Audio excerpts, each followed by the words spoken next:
الحمد للہ رب العالمین والصلاة والسلام علی سید المرسلین اما بعد فاعوذ باللہ من الشیطان الرجیم بسم اللہ الرحمن الرحیم۔ الحمد للہ، اللہ تعالیٰ کے خاص فضل و کرم سے ہم 10 اسباق پڑھ چکے ہیں۔ آج 11واں سبق شروع کرتے ہیں۔ سبق نمبر 11، سکون یا جزم، دو نام ہیں اس علامت کے، اس کو سکون بھی کہتے ہیں، جزم بھی کہتے ہیں۔ جیسا کہ آپ پیچھے پڑھ چکے ہیں، اس علامت یعنی جو دال ہے جس کو جزم کہتے ہیں، جس حرف پر یہ جزم ہو اسے ساکن کہتے ہیں۔ جزم والا حرف اپنے سے پہلے متحرک حرف سے مل کر پڑھا جاتا ہے۔ جزم والا حرف کبھی بھی تنہا نہیں پڑھا جائے گا، نہ پڑھا جا سکتا ہے۔ یعنی یہاں پر آپ دیکھیے تا ہے، اگر یہ خالی تا ہو جزم والی تو اس سے پہلے بھی کوئی حرف نہ ہو تو یہ حرف کبھی نہیں پڑھا جائے گا۔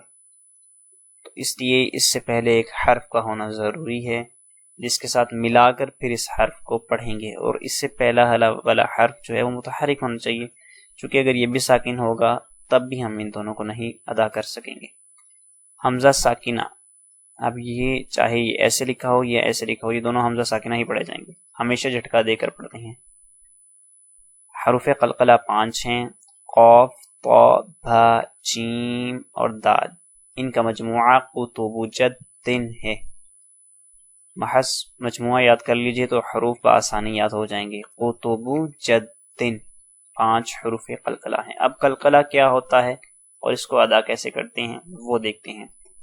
قلقلہ کے معنی جنبش اور حرکت کے ہیں۔ ان حروف کے ادا کرتے وقت مخرج میں جنبش سی پیدا ہو جس کی وجہ سے آواز لوٹتی ہوئی نکلے، یعنی جب آپ حرف ادا کریں تو مخرج میں جنبش سی ہو، اور جنبش کی وجہ سے کیا ہوگا کہ آواز جو ہے وہ لوٹتی ہوئی نکلے گی، جیسے اقو، اتو، اب، اج، اد۔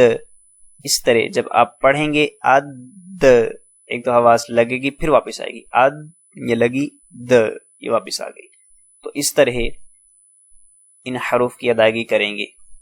کہتے ہیں جب حروف قلقلہ ساکن ہو تو ان میں قلقلہ خوب ظاہر ہوگا، جیسے یہاں پر آتو، ایتو، اوتو۔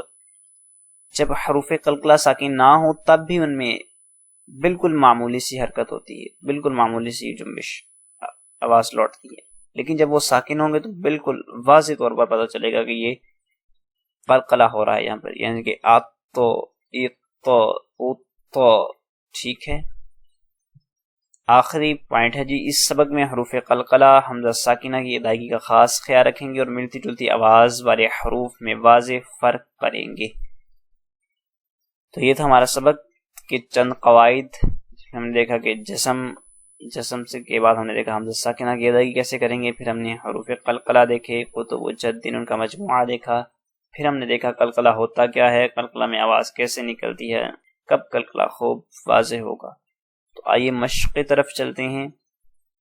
میں ہجے کیے بغیر ہی پڑھتا چلا جاؤں گا، بس جو حروف قلقلہ ہیں آپ نے ان پر فوکس کرنا ہے کہ وہ دیکھیے گا ان میں آواز لوٹتی ہے۔ ات، ایت، اوت، دیکھیے یہ حروف قلقلہ میں سے نہیں ہے تو آواز نہیں لوٹے گی، جبکہ یہاں پر مختلف صورتحال ہے، یہ حروف قلقلہ میں سے ہے تو آواز لوٹے گی۔ آت تو، ایت تو، اوت تو، از، از، اوز، از، اذ، اوز، او، اذ، اول، اث، اذ، اس، اس، اس، اس، اس، اس، اس، اد، اد، اد، اب، اد، اد۔ آواز لوٹے گی نہیں جو حروف قلقلہ سے حروف شامل نہیں ہوں گے ان میں۔ آک، ایک، اوک، آق، ایک، اوق، اہ، اہ، اوہ، آہ، ایہ، اوہ، آ، ای، او۔ ہم نے دیکھا تھا کہ حمزہ ساکنوں کو ہمیشہ جھٹکا دے کے پڑھیں گے۔ آ، ای، او، آ، ای، او، آخ، ایخ، اوخ، آغ، ایغ، اوغ، اب، اب، اب، ام، ام، ام، او، او۔ واو ساکن سے پہلے زیر نہیں آتی، اسی طرح یا ساکن سے پہلے پیش نہیں آتی۔ اف، ایف، اف، ال، ال، ال، ان، ان، ار، ار، اور، اج، اج، اج، اش، اش، اش، ای، ای۔ تو یا ساکن سے پہلے پیش نہیں آتی۔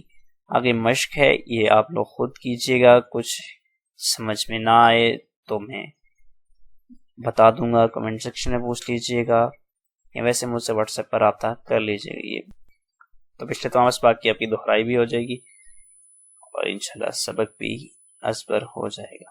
السلام علیکم ورحمۃ اللہ وبرکاتہ۔